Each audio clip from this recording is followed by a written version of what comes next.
नमस्कार मित्रांनो.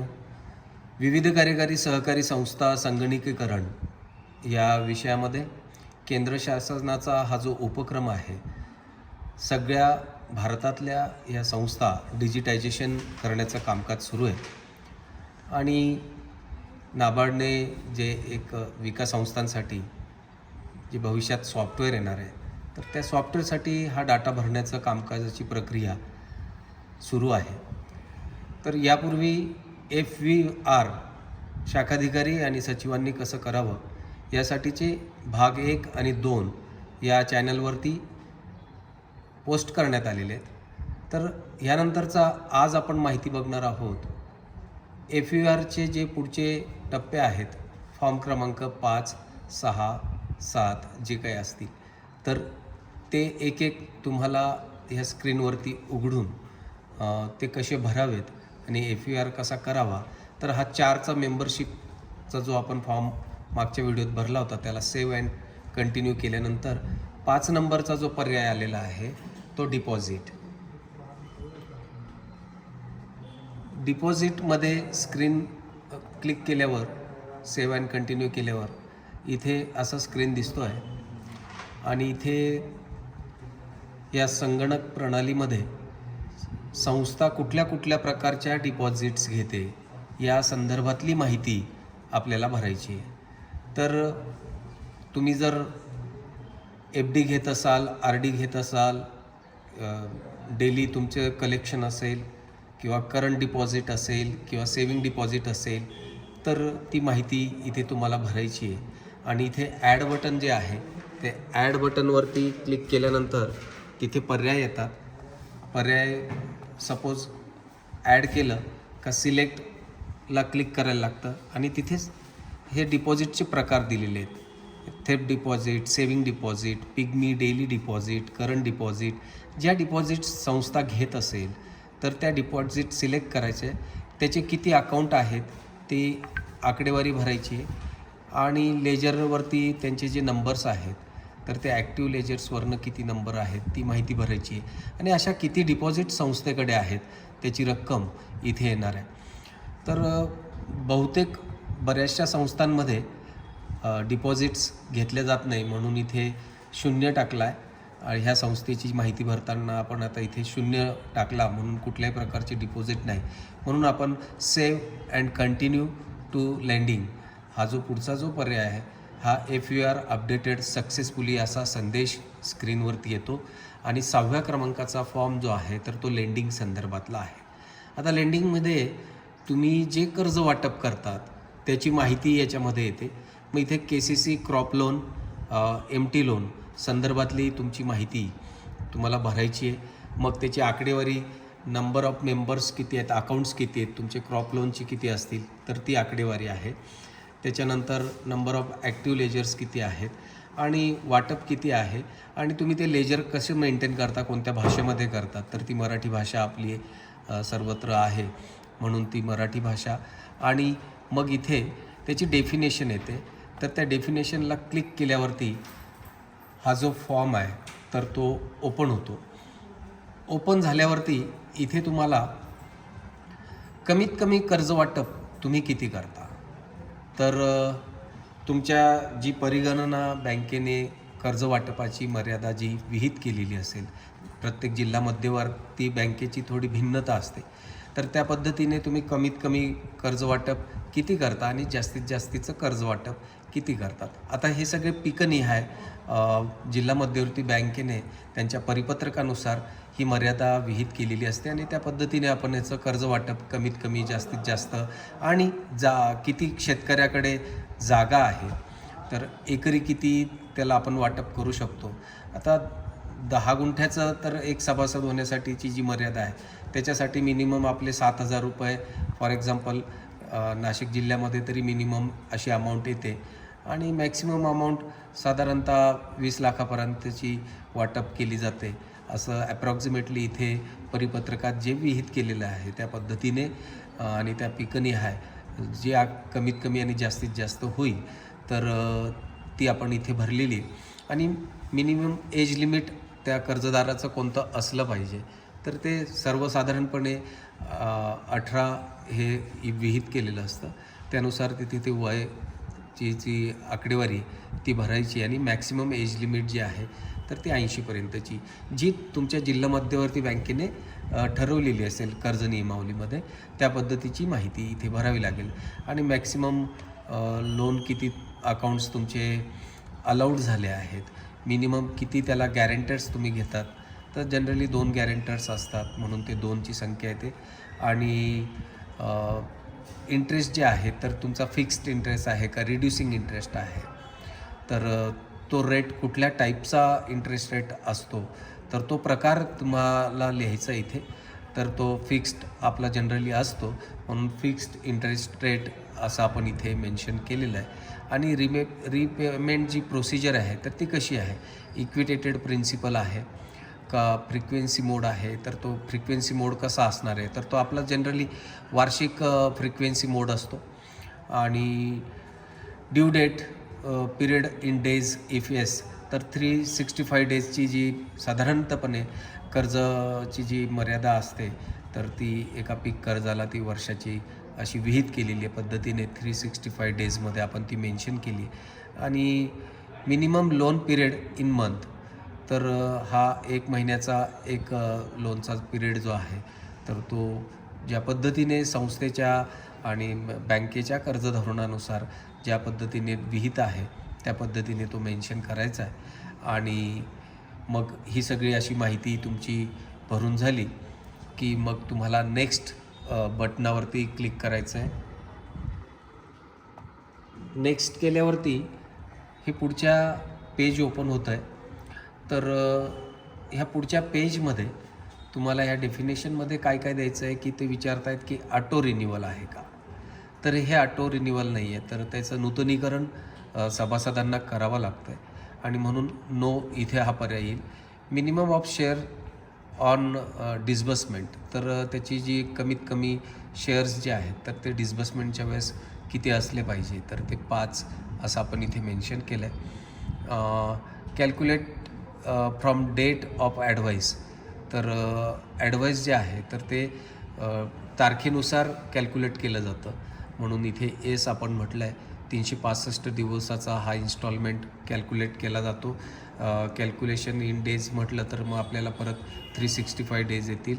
आणि डिमांड अलर्ट्स जे आपण डिमांड करतो तर त्याचे जे अलर्ट्स आहेत तर ते 365 दिवस आपण वार्षिक व्याजदरानेच ही रक्कम देत असल्यामुळे त्याच्या टर्म पण वार्षिक असल्यामुळे इथे मोस्टली 365 दिवस येत आहे.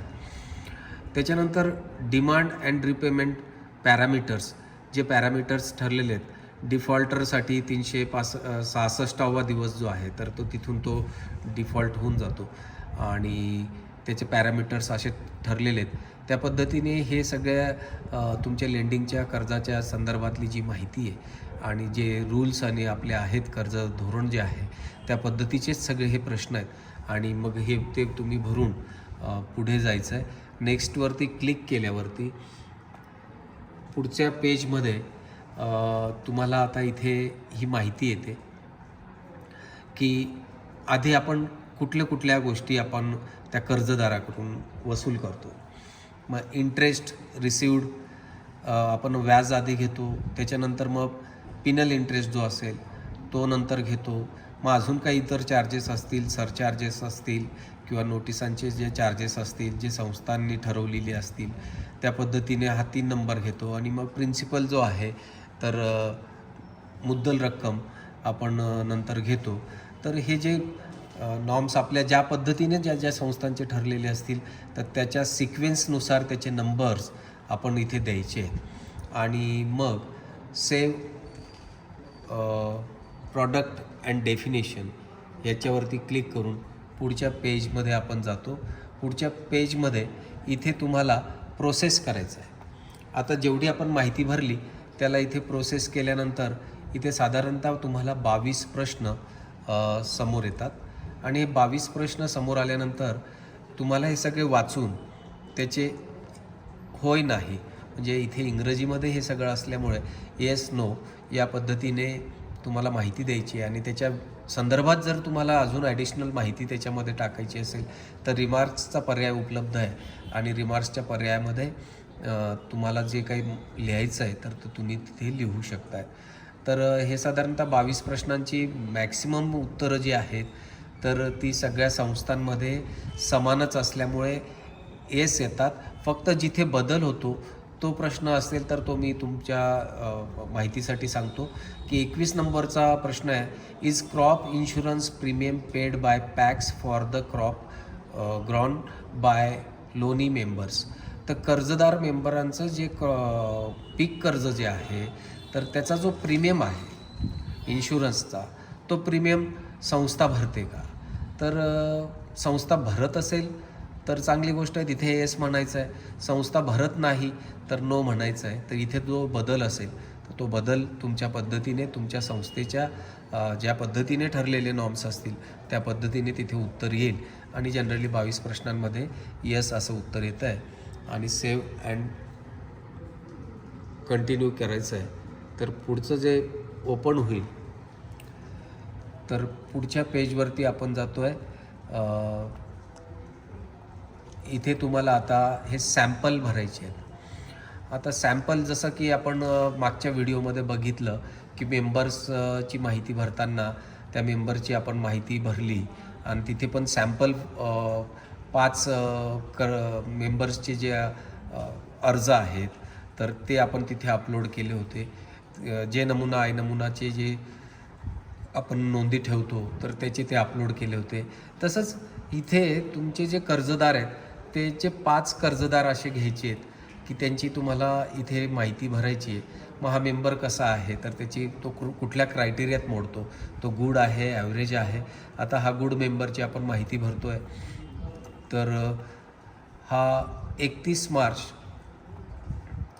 त्याची लास्ट एंट्री डेट कधी झाली तर ती ज्यावेळेस त्याचा तो भरणा आला असेल तर ती शेवटची तारीख तुम्ही भरायची. तर 31 मार्चला यांचा भरणा आला आहे म्हणून इथे 31 मार्च आपण भरला आहे आणि इथे प्लसला क्लिक केल्यावरती त्या कर्जदाराची जी फाईल आहे त्या कर्ज प्रकरणाची तर ती अपलोड करायची आणि अपलोड झाल्यानंतर इथे सेव्ह हा पर्याय इथे दिसतो आहे बाजूला, त्याला क्लिक करायचं आणि ही PDF फाईल तिथे सेव्ह झालेली आहे. असे 5 मेंबर्सची माहिती इथे भरून ते कागदपत्रांची PDF मागच्या व्हिडिओत सांगितल्याप्रमाणे 2 MB जास्त PDF असायला नको, नाहीतर ही प्रणाली ती फाईल ॲक्सेप्ट करत नाही.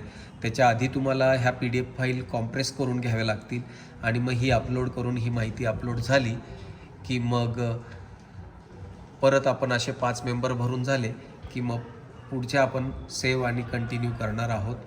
आणि सेव्ह आणि कंटिन्यू केल्यानंतर आपल्याला इथे पुढचा जो अकाउंट डिटेल्स आहे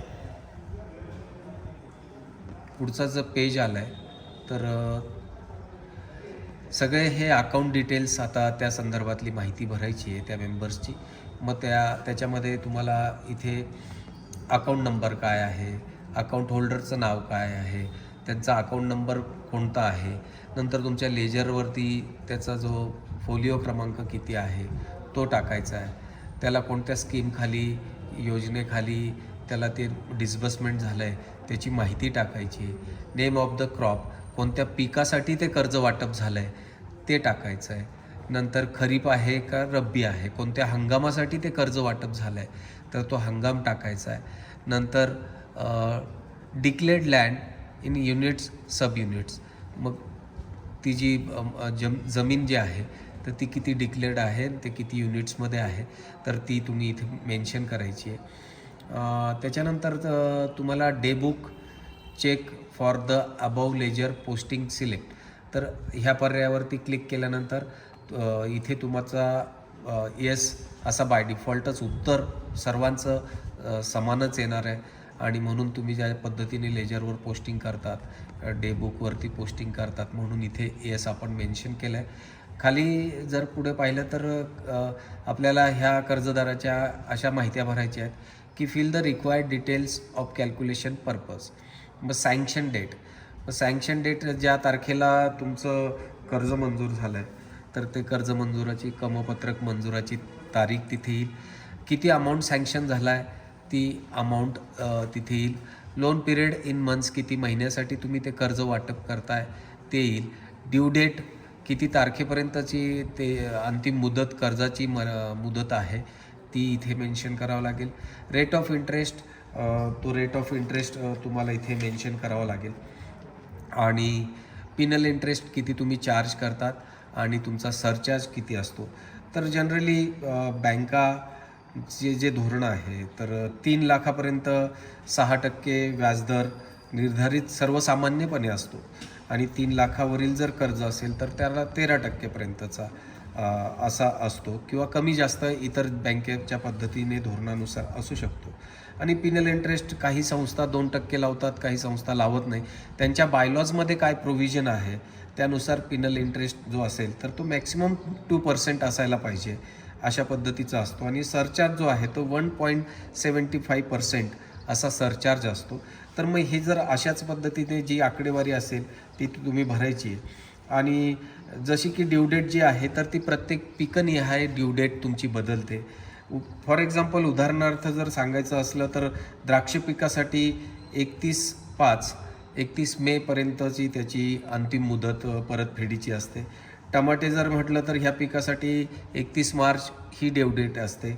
आणि ऊस जर पीक असेल, ऊसासाठी जर कर्ज वाटप असेल तर 30/6 ही त्याची ड्यू डेट असते.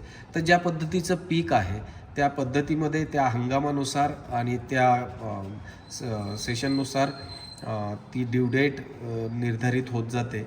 आणि मग इथे KCC आणि MT लोनची माहिती लेंडिंग ह्या फॉर्ममध्ये तुमची भरून होते. आणि मग save and continue to borrowing ह्या पेजवरती आपण जातो आहे. FVR इथे 6 नंबरचा सक्सेसफुली अपडेट झालेला आहे. आणि 7व्या इथे आल्यानंतर बॉरोईंगवरती आपण येतो. आणि बॉरोईंगवरती आल्यावरती तुम्हाला आता तुम्ही कर्ज जे घेता, आतापर्यंत आपण लेंडिंगमध्ये पाहिलं की तुम्ही जे कर्ज वाटप करता त्याची माहिती भरली. आता तुम्ही कर्ज कोणाकडून घेता ती माहिती आपल्याला भरायची आहे. तर तुमचा कर्जदार, कर्ज देणारी संस्था जी आहे तुमची, तर जिल्हा मध्यवर्ती बँक आहे म्हणून DCC बँक आपण इथे मेन्शन केलं. ते मुळात DCC bank source of institution, तर ही माहिती आपण इथे भरलेली आहे. DCC बँक, तुमचा अकाउंट नंबर असेल, पर्पज ऑफ लोन असेल तर कोणत्या उद्देशासाठी घेतलेलं आहे, KCC लोन वाटपासाठी तुम्ही ते कर्ज घेतलेलं आहे. तुमची सँक्शन डेट, बँकेने तुम्हाला जर सँक्शन लेटर दिलेलं असेल तर ती सँक्शन डेट इथे भरायची आहे. म्हणजे क्रमपत्रक मंजुरीचा दिनांक इथे येतो. किती अमाऊंट संस्थेला या वित्त वर्षासाठी झाला, कर्ज मंजूर झालं, ती आकडेवारी याच्यामध्ये येते. आणि किती rate of interest per annum तुम्हाला बँकेने चार्ज करते, तर रेट ऑफ इंटरेस्ट तो येतो. Pinal rate of interest bank किती चार्ज करते, तर प्रत्येक जिल्हा मध्यवर्ती बँकेच्या ज्या कर्ज धोरणानुसार, नियमावलीनुसार जे रेट ऑफ इंटरेस्ट असतील ते त्या पद्धतीने इथे भरायला पाहिजे आणि तसं अपेक्षित आहे. डेट ऑफ डिस्बर्समेंट, तुम्हाला वाटप कधी झालं आणि कर्ज कधी तुम्हाला मिळालं. आणि अमाऊंट ऑफ डिस्बर्स्ड, किती रक्कम तुम्हाला, सँक्शन अमाऊंट हा भिन्न असू शकतो पण वाटप कमी, त्याच्यापेक्षा कमी असण्याची शक्यता असते किंवा 100% पण असण्याची शक्यता असते. तर जे तुम्हाला वाटप झालं आहे ती आकडेवारी याच्यामध्ये येते. नंतर मग तुम्हाला हे कर्ज जे आहे तर ते कधीपर्यंतच्या मुदतीपर्यंत मिळालं आहे, तर 31 मार्च 2023पर्यंत हे कर्ज मिळालं होतं. आपण 2023चा बेस धरून सगळी माहिती भरतो आहे. म्हणून मग हे 31 मार्च 2023 आपण इथे उल्लेख केला आहे. Outstanding as per PACS in rupees, तुमचं जे आउटस्टँडिंग देणे असेल, कर्ज देणे रक्कम इथे ती येईल. Outstanding as per DCCB in rupees, म्हणजे जिल्ह्यामध्ये तुमच्या संस्थेचे आउटस्टँडिंग किती देय दिसते. आणि आउटस्टँडिंग ॲज पर DCB म्हणजे जिल्हा मध्यवर्ती बँकेच्या प्रमाणे किती कर्ज हे देणं दिसतं आहे, तर ती रक्कम इथे मेन्शन करायची आहे. आणि फ्रिक्वेन्सी ऑफ पेमेंट, रिपेमेंटची जी पद्धती आहे तर ती इयरलीच आहे. लास्ट इंटरेस्ट पोस्टिंग डेट, जेव्हा तुम्ही शेवटचं व्याज भरलं तर त्याची पोस्टिंग कधी झाली ती एंट्री तुमच्या खाते उतार्यावरती दिसते आणि म्हणून ती तारीख इथे मेन्शन करायची आहे. लास्ट इंटरेस्ट पेड अमाऊंट, शेवटचा तुम्ही व्याज कधी भरलं आणि ती रक्कम किती होती ती इथे मेन्शन करायची आहे. आणि तुमचं आउटस्टँडिंग किती राहिलं आहे, कट ऑफ डेट च्या वेळेस तर ती रक्कम इथे भरल्यानंतर सेव्ह बॉरोईंग म्हणायचं. सेव्ह बॉरोईंग म्हटल्यावरती हे पुढचं पेज असं ओपन होईल आणि हे ओपन झाल्यावरती तुम्हाला इथे आता पुढचं जे save and continue to investment या पुढच्या पेजवरती जायचं आहे आणि हा 7 क्रमांकाचा फॉर्म आहे आणि ह्याची माहिती आपण पुढच्या व्हिडिओमध्ये बघणार आहोत. पुढच्या व्हिडिओत आपण आता पहिल्या व्हिडिओत संस्थेची बेसिक डिटेल कसे भरावे त्याची माहिती बघितली. दुसऱ्या व्हिडिओमध्ये मॅनेजमेंट आणि स्टाफच्या संदर्भातली माहिती FHRमध्ये जी भरली होती त्याचं व्हेरिफिकेशन केलं होतं. तिसऱ्या फॉर्ममध्ये अकाउंटिंग आणि प्रॅक्टिसेसच्या संदर्भातली सगळी माहिती, ऑडिटच्या संदर्भातली माहिती, ऑडिटरची नाव, मोबाईल नंबर ही सगळी माहिती भरली होती. मेंबरशिप चौथ्या फॉर्ममध्ये आपण सगळ्या सभासदांच्या विषयीची माहिती आणि त्याचे नमुने अपलोड केले होते. पाचव्यामध्ये आता आपण 5वा, 6वा आणि 7वा हे 3 फॉर्म जे आहेत तर ते कसे FUR करावेत याची माहिती आता जाणून घेतली. याच्यामध्ये डिपॉझिट, लेंडिंग आणि बॉरोईंग ह्या 3 गोष्टी आपण ह्या फॉर्म भरताना FUR कसा करावा शाखाधिकाऱ्यांनी तर ही माहिती आपण ह्या व्हिडिओमध्ये बघितली आहे. आणि ह्याच्यानंतरचा जो पुढचा भाग क्रमांक 4 येईल तर त्याच्यामध्ये आपण फॉर्म नंबर 8, 9, 10 आणि 11 असे जे उर्वरित असतील आणि त्या व्हिडिओमध्ये किती समाविष्ट होतात तर तेवढे फॉर्म आपण कसे भरावेत आणि कसं ते व्हेरिफिकेशन करावं तर ह्या संदर्भातली माहिती जाणून घेणार आहोत. मी इथेच थांबतो. धन्यवाद.